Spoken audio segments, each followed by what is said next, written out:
We all suffer with the same affliction and need to eat and drink of the same cure. Welcome back to Why Hope, the video series that seeks to explore reasons for hope in these days. This is season 2, looking at communion or Mass or Eucharist, however you like to describe it. And this episode is going to explore the radical levelling which takes place when we come to the Lord's Supper. I'm going to start in the book of Leviticus, because Leviticus is a book about holiness. This is as the people of God have come out of Egypt, God has made a covenant with them at Sinai. We spoke about that in a previous video. Then God gives them a kind of code of being, a way to live as God's holy people. And in Leviticus 21, we read a description of who is, and more importantly here, who isn't permitted to approach the tabernacle. The tabernacle is the temple, the portable temple. And these are the people who were excluded from that temple. Leviticus 21, no person who has any defect may come near. No one who is blind or lame or disfigured or deformed. No one who has a crippled foot or hand, or who is a hunchback or a dwarf, or who has any eye defect, or who has festering or running sores or damaged testicles. That's quite a strong list of exclusion. But interestingly, it is people just like that Jesus gathered around him. Here's one example. The book of Luke, the Gospel of Luke, has a number of such examples. And if you're looking for something to reflect on and meditate on in Lent, maybe this week you might read Luke's Gospel with the specific question of who is Jesus eating with, who is he hanging out with? Well, here's one example from Luke 7, and compare it in your mind with that list from Leviticus a minute ago. Here Jesus is speaking about his own ministry, and he says this: the blind receive sight, the lame walk, those who have leprosy are cleansed, the deaf hear, the dead are raised, and the good news is proclaimed to the poor. This is, I'm doing your homework for you, but this is the same list of people that Jesus commends as dinner guests. These are the people, he says in Luke 14, that you should invite to your meals.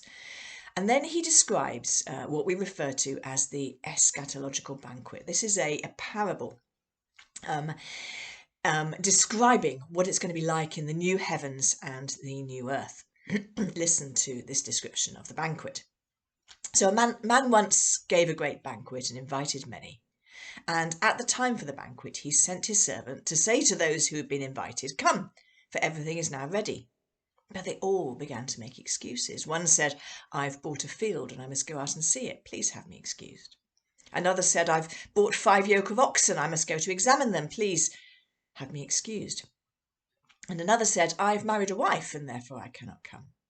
So the servant came and reported these things to his master.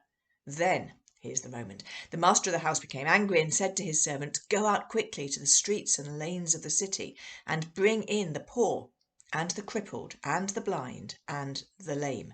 Those are the people who were excluded in Leviticus. Those are the people that Jesus gathered around him.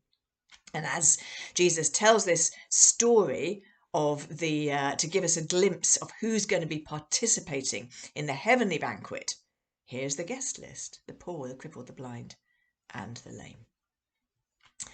And of course we see this in Jesus' own life when he has been criticised for eating with unexpected people. In Luke 5, Levi made a great feast in his house for Jesus, and there was a large company of tax collectors and others reclining at table with them. And the Pharisees and their scribes grumbled at his disciples, saying, "Why do you eat and drink with tax collectors and sinners?" And Jesus answered them, "Those who are well have no need of a physician, but those who are sick. I have not come to call the righteous, but sinners to repentance." So what are we seeing here? We're starting to see here that Jesus' hospitality is unexpected, that there are unexpected people on the guest list, and that those who have traditionally found themselves excluded for reasons of ritual impurity, or indeed because they were regarded as too wicked for polite society, that they find themselves included. Now, the early church began to get a hang of this as they started to celebrate their love feasts, which is basically what we now call communion or Mass or the Lord's Supper. The church in Corinth was a bit slow to cotton on to that. And so Paul writes in rebuke of them. Now, we need to understand a little bit about the church in Corinth, which is that, as with most of the early churches, it consisted of both rich people and poor people, but principally, actually, of poor people, mainly often slaves.